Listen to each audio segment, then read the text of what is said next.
अथ द्वितीयोऽध्यायः। संजय उवाच।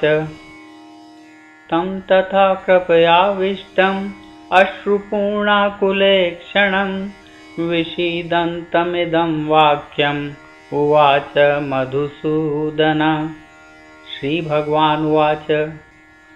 कुतस्त्वाकश्मलमिदं विषमे समुपस्थितम् अनार्यदुष्टम् अस्वर्ग्यम् अकीर्तिकरमर्जुन। क्लैव्यं मास्मगमः पार्थ नैतत्त्वयुपपद्यते क्षुद्रं हृदय दौर्बल्यं त्यक्त्वोत्तिष्ठ परन्तप। अर्जुन उवाच। कथं भीष्ममहं सङ्ख्ये द्रोणं च मधुसूदन इषुभिः प्रतियोत्सामि पूजार्हार्वरिसूदन। गुरून् हत्वा हि महानुभावा श्रेयो भोक्तं भैक्ष्मपि लोके हत्वार्थकामांस्तु गुरूनिहेव भुञ्जीय भोगान् रुधिरप्रदिग्धान्। न चेतद्विद्मः कतरन्नो गरीयो यद्वा जयेम यदि वा नो जयेयुः। याने हत्वा न जिजीविषाम तेव स्थिता प्रमुखे धार्तराष्ट्रा। कार्पण्यदोषोपहत स्वभाव पृच्छामि त्वां धर्मसम्मूढचेता। यच्छ्रेयसा निश्चितं ब्रूहि तन्मे शिष्यस्तेऽहं शाधिमां त्वां प्रपन्नम्।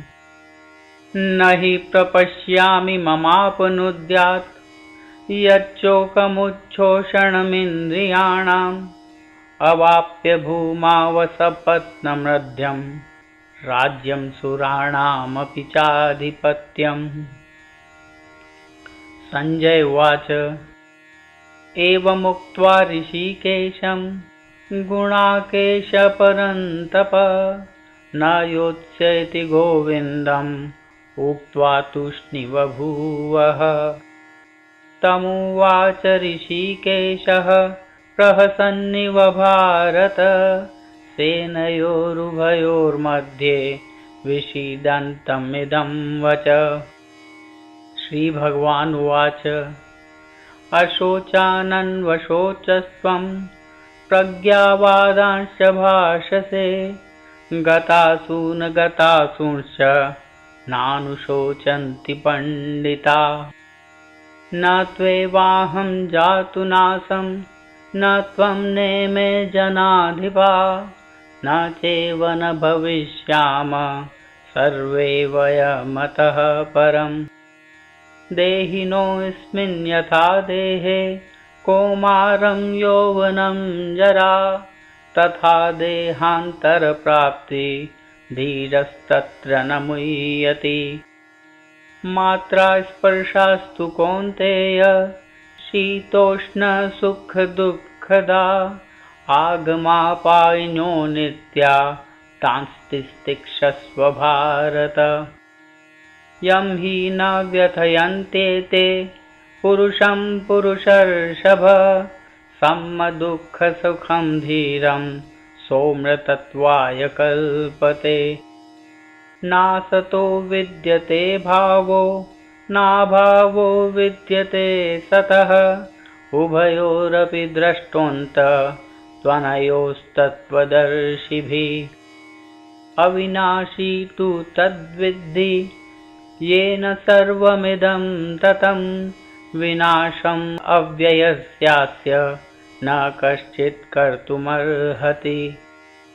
अन्तवन्त इमे देहा नित्यसोक्ता शरीरिण अनाशिनो प्रमेयस्य तस्माद्युध्यस्व भारत। य एनं वेत्ति हन्तारं यश्चैनं मन्यते हतम् उभौ तौ न विजानीतो नायं हन्ति न हन्यते। न जायते म्रियते वा कदाचित् नायं भूत्वा भविता वा न भूयः। अजो नित्यशाश्वतोऽयं पुराणो न हन्यते हन्यमाने शरीरे।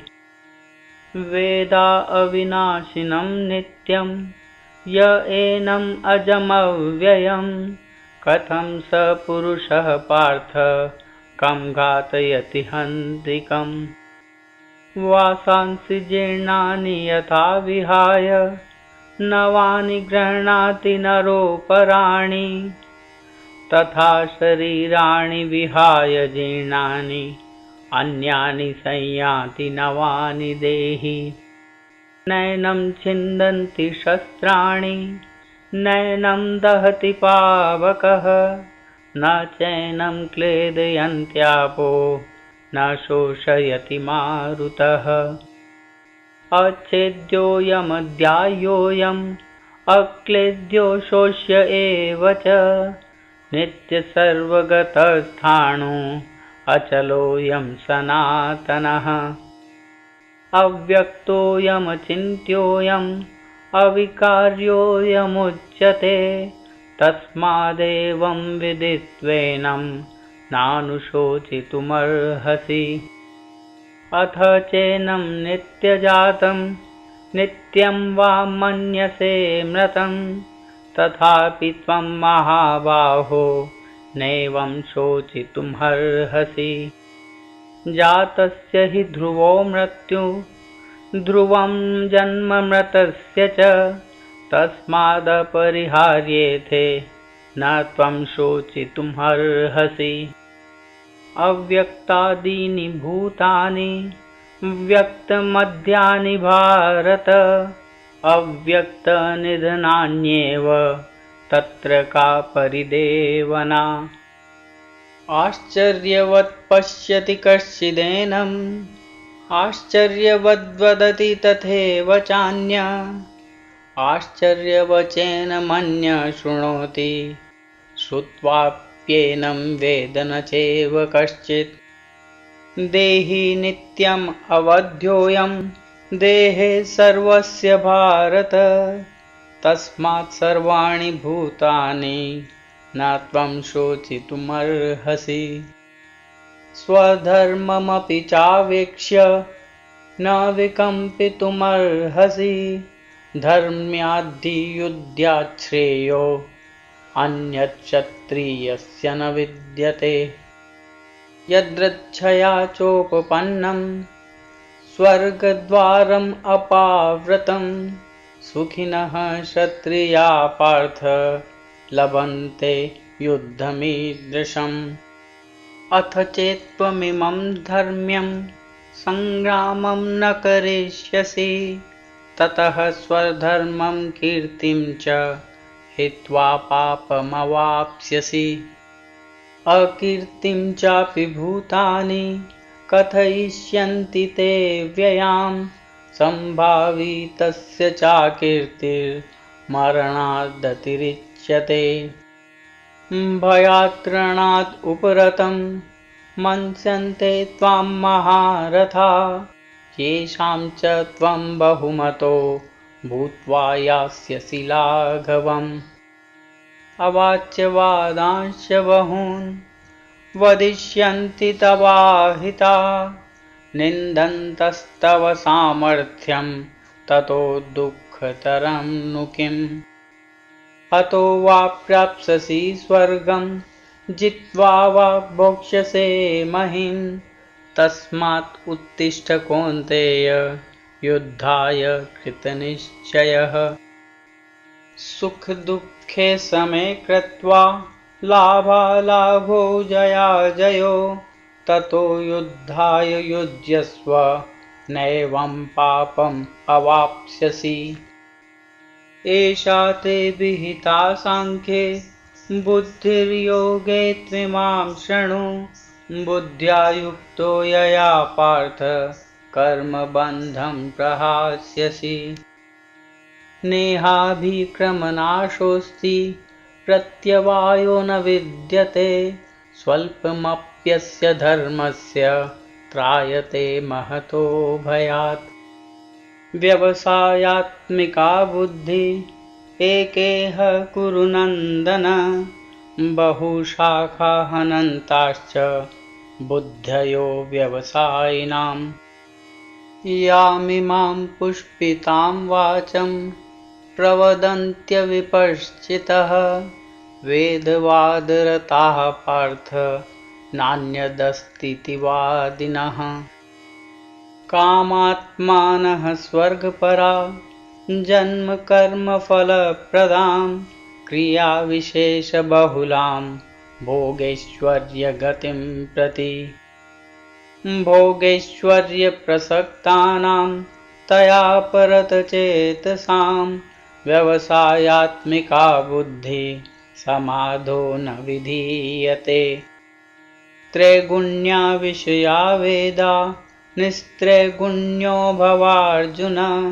निर्द्वन्द्वो नित्यसत्त्वस्थो निर्योगक्षेम आत्मवान् यावानर्थ उदपाने सर्वतः सम्प्लुतोदके तावान् सर्वेषु वेदेषु ब्राह्मणस्य विजानतः कर्मण्येवाधिकारस्ते मा फलेषु कदाचन मा कर्मफलहेतुर्भूः मा ते सङ्गोत्स्व अकर्मणि योगस्थः कुरु कर्माणि सङ्गं त्यक्त्वा धनञ्जय सिद्ध्य असिद्ध्यो समो भूत्वा समत्वं योग उच्यते दूरेण हवरं कर्म बुद्धियोगात् धनञ्जय बुद्धो शरणम् अन्विच्छ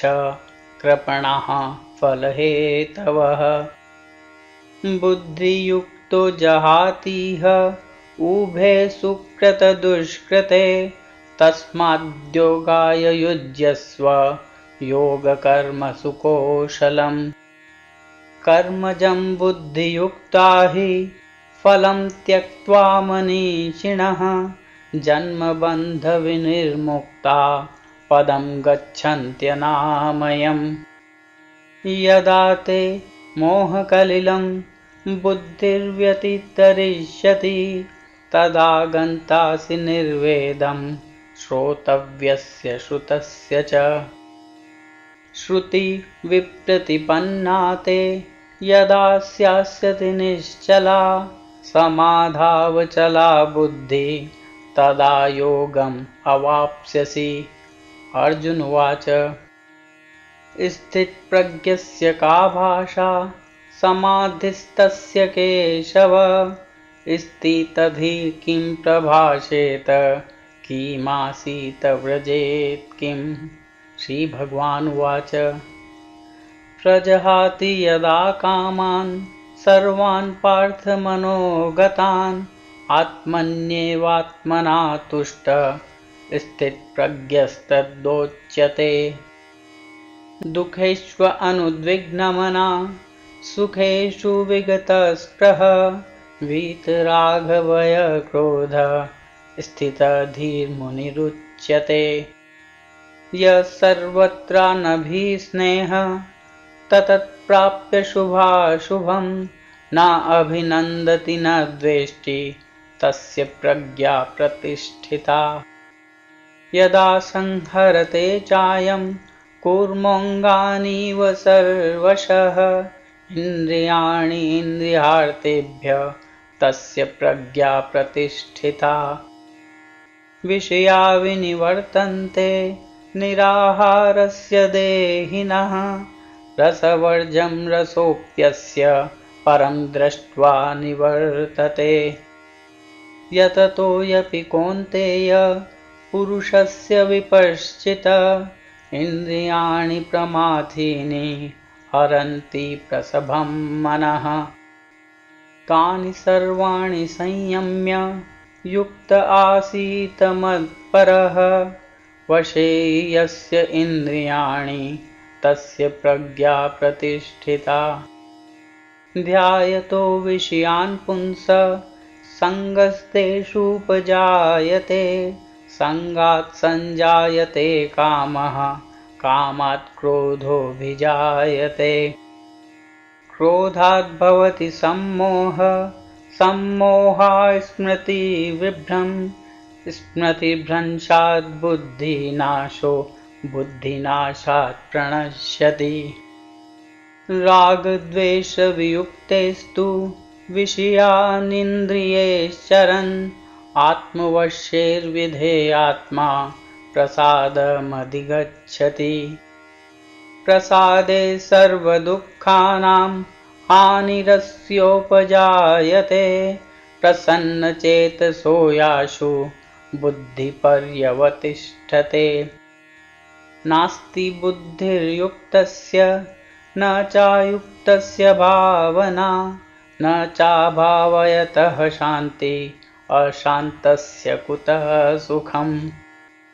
इन्द्रियाणि हि चरतां यन्मनोनुविधीयते, तदस्य हरति प्रज्ञां वायुर्नावमिवाम्भसि। तस्माद्यस्य महाबाहो निग्रहितानि सर्वशः, इन्द्रियाणि इन्द्रियार्थेभ्यः तस्य प्रज्ञा प्रतिष्ठिता। या निशा सर्वभूतानां तस्यां जागर्ति संयमी, यस्यां जागृति भूतानि सा निशा पश्यतो मुने। आपूर्यमाणम् अचलप्रतिष्ठं समुद्रमापः प्रविशन्ति यद्वत्, तद्वत् कामायं प्रविशन्ति सर्वे, स शान्तिमाप्नोति न कामकामी। विहाय कामान्यसर्वान् पुमांश्चरति निःस्पृहः, निर्ममो निरहङ्कारः स शान्तिमधिगच्छति। येषां ब्राह्मी स्थितिः पार्थ नैनां प्राप्य विमुह्यति, स्थित्वास्याम् अन्तकालेऽपि ब्रह्मनिर्वाणमृच्छति। ॐ तत्सदिति श्रीमद्भगवद्गीतासु उपनिषत्सु ब्रह्मविद्यायां योगशास्त्रे श्रीकृष्णार्जुनसंवादे सांख्ययोगो नाम द्वितीयोऽध्यायः।